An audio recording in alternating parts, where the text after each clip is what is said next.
Hello and good evening to all of you. Now, if you remember in one of my earlier readings in one of my papers, providing criticism for the conference that had been set up, I think it was from Alessandro Russo's paper, which tried to highlight the importance of being able to present strategies of resistance against subsumption, something which people in any kind of profession which involves the submission of an article of creative labor to a review mechanism will almost always have to come up against. But even more importantly, um, regarding the question of narrative, it is always simple to have a story or an account or a testimony or an observation be reduced to something that serves as merely as a cardboard container to, in some ways, detract from what this singularity of what your experience may have constituted. And this is something that you will notice whenever you try and present an argument that's critical of a quote unquote dominant narrative. Now, apart from the acceptance or the unacceptance of any given such narrative for yourself conceptually in terms of how you remember these events, you should have some sort of means to be able to explain how something is what you may or may not think of it as or remember it. Of course, this calls for a degree of self scrutiny and the ability to, well, the greatest test I think is to if you can explain it clearly enough for someone else to understand. And writing about an incident, of course, helps. But I did come across an article by Alain Badiou on Lacanian Inc. titled Bodies, Languages, and Truths.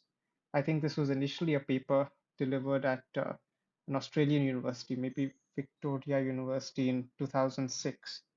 But there were a couple of propositions. There were two characteristics here, or rather, two properties of truth, which he highlights amongst, I think, seven or something, which I think would be particularly useful for the purposes we have presently put forth. Regarding this, I had jotted a few notes in the morning, which I would like to read out to you. Sunday, 3rd July 2022, on the properties of truth from Badiou's article Bodies, Languages, and Truths. There are two properties here that I would like to focus on. The second trait, quote, though generally inscribed in a particular language, a truth is translinguistic, inasmuch as the general form that gives access to it is separable from every particular language. The fifth trait, a truth articulates and evaluates what it comprises on the basis of its consequences and not on the basis of a simple givenness. Let me repeat this. A truth articulates and evaluates what it comprises on the basis of its consequences and not on the basis of a simple givenness. In the ontology of the subject which Badiou presents for us in his work, we notice that a subject appears, as it were, as a consequence of an event, perhaps as a witness, but one who takes a definite subjective position vis-à-vis that event. This position, which some may call a conviction, determines, or rather suggests, a course of action. This, broadly speaking, is the form of subjectivity in question. The form in which this subjectivity may represent their predispositions is usually linguistic. The form in which it is expressed, however, is not reducible to the experience itself, perhaps not unlike the subject whose own predispositions are not reducible to the event. What we find here, invisibilized amidst the argument which the propositions are forming, is a strong anti-determinism, an anti-determinism that realizes that an inference made from an event is not delimitable by the event itself. In other words, we truly do have a theory of the subject and not a theory of a correspondence. And of course, theory of the subject was, in my view, Badiou's masterwork that was released, I think, even before being an event and his later uh, books. This is what makes a subject autonomous of an event, able to recast it, as it were, identifying new or latent traces in the composition.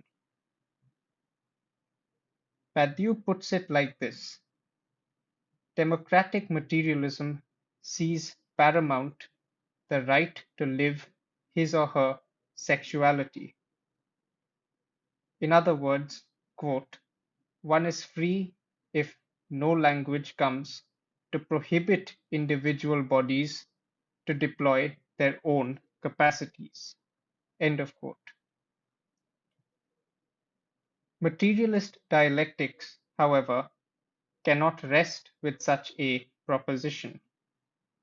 Quote, it is not a matter of the bond of prohibition, tolerance, or validation that languages entertain with the virtuality of bodies. Let me repeat this. It is not a matter of the bond of prohibition, tolerance, or validation that languages entertain with the virtuality of bodies. It is a matter of knowing if and how a body partakes through languages in the exception of a truth. One can hear in his statement, quote, being free is not of the order of relations between bodies and languages, but directly of incorporation to a truth. The old Maoist maxim of the primacy of practice. Rather poetic stanzas, and I would recommend you read the original, which seems to present its own take on the phenomena of becoming. The terrain between virtuality and method is alluded to, seemingly not unlike the plane of immanence which Badiou's contemporary Deleuze would invoke. And of course, I do state this as some sort of provocation given the um, rather protracted rivalry between those two. But what I hope to have been able to perhaps provide you with, and I will provide the text here as well in the description, is some means through which you may be able to present your own sense of, well, separation from that which you do partake in, that which you do, that which may be exposed to the gaze of another, a phenomena which we are increasingly having to contend with, and to be able to express yourself to a third party in a manner that can commit to a position without trying to essentialize how you have related to a certain event in a narrative. And I think this is a skill that's important to learn how to do. I think it helps in many situations, but that may be a discussion for a different time and place. Anyway, thank you for your time and a good evening to you.